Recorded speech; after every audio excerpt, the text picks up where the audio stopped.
السلام علیکم 10th class, کیسے ہیں آپ لوگ؟ امید ہے اللہ کے فضل سے آپ سب ٹھیک ہوں گے۔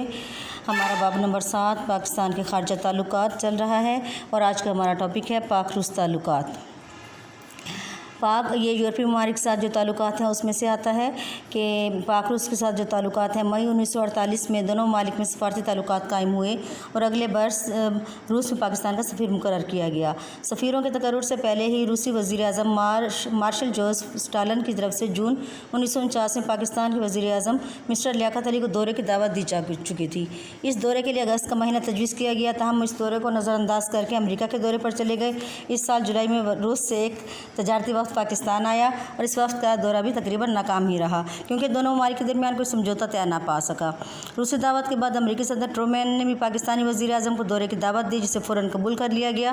اس اقدام کے نتیجے میں روس اور پاکستان کے درمیان ایک خلیج حائل ہو گئی، یعنی کہ ان کے درمیان ایک نااتفاقی کی فضا پیدا ہو گئی جسے آج تک دور نہیں کیا جا سکا۔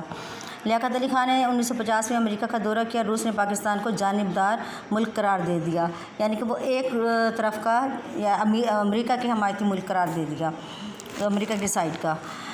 اسی طریقے سے مارچ 1956 میں روسی دارالحکومت ماسکو میں پاکستانی سفارت خانے نے یوم پاکستان کی تقریب منعقد کی۔ اس میں روسی وزیر خارجہ نے بھی شرکت کی اور پیشکش کی کہ جس طرح روس نے بھارت کو اسٹیل رولنگ مل کے قیام کی مدد دی ہے، اس طرح ایک مل کے لیے روس پاکستان کو بھی مدد دے سکتا ہے۔ مارچ 1961 میں دونوں ممالک نے ایک معاہدے پر دستخط کیے جس کے تحت روس نے پاکستان میں تیل تلاش کرنا تھا۔ روس نے 5 سال کے لیے تیل کی تلاش کے سلسلے میں اپنے ماہرین کو بھیجنا بھی تسلیم کر لیا۔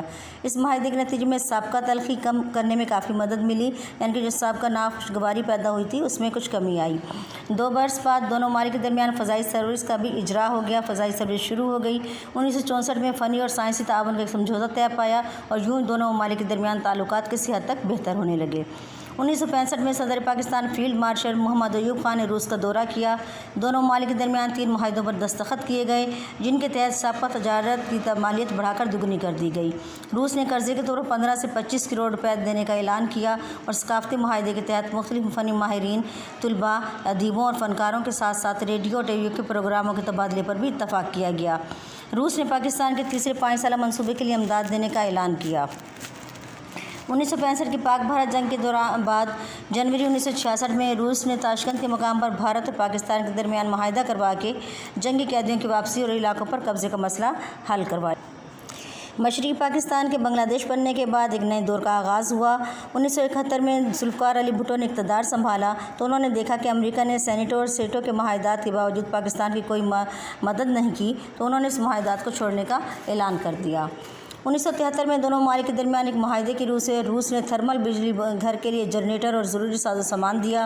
اس کے ساتھ اسٹیل مل کے منصوبے کو آخری شکل دی گئی اور کراچی میں مل کی تعمیر کا کام نومبر میں شروع کر دیا گیا۔ 1988 میں افغان مسئلے کو حل کرنے کے لیے ایک معاہدہ طے پایا جسے معاہدہ جنیوا کا نام دیا گیا۔ پاکستان اور افغانستان کے علاوہ امریکہ اور روس نے بھی دستخط کیے تھے۔ اس معاہدے کی روح سے روس نے 9 ماہ کے اندر اندر اپنی فوجیں بلانے کا فیصلہ کیا، چنانچہ 1999 یعنی 1889 کے وسط تک افغانستان سے تمام فوجیں واپس نکل گئیں۔ اب مختلف شعبوں میں دونوں ممالک کے درمیان تعاون جاری ہے اور نسبتاً خوشگوار فضا قائم ہے۔ یہ تھا آپ کا سوال نمبر، یہ بھی آپ کا تفصیلی سوال میں نوٹ میں اکثر آ جاتا ہے، مشقی سوالات میں سے نہیں دیا گیا یہ، لیکن تفصیلی سوالات میں اکثر یہ نوٹ کی صورت میں دیا جا سکتا ہے بورڈ کے پیپرز میں، لہٰذا اس کو آپ نے توجہ سے یاد کرنا ہے اور اپنا خیال رکھیں۔ اللہ تعالی ہم سب کو اپنی حفظ و امان میں رکھے۔ اللہ حافظ۔